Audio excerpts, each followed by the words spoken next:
কৃষ্ণ সকলোকে শুভ ৰাতিপুৱা জনাইছোঁ।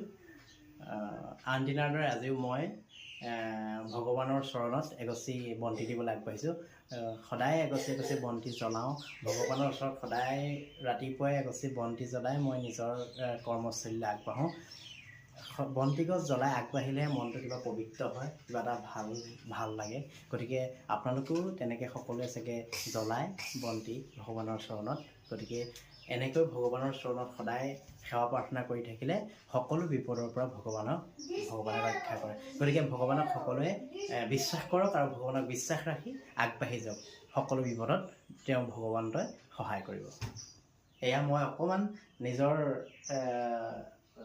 গুৰুগৃহ নাই যদিও অকণমান নিজে ব্যৱস্থা কৰি লৈছোঁ ভগৱানৰ চৰণত প্ৰাৰ্থনা জনোৱাৰ। গতিকে চাওকচোন, মই অকণমান জেগা বেছি নাই, অকণমান জেগাত মই প্ৰাৰ্থনা জনাওঁ ভগৱানক।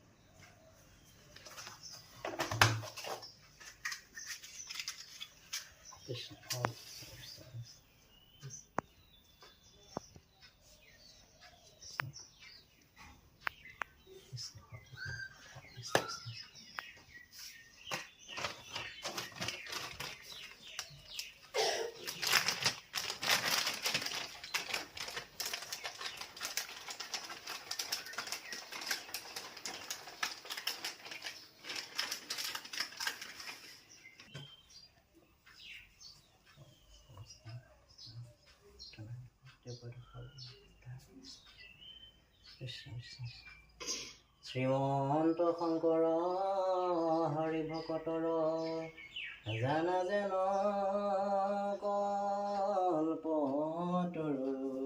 তাহান্ত বিনাই নাই নাই নাই।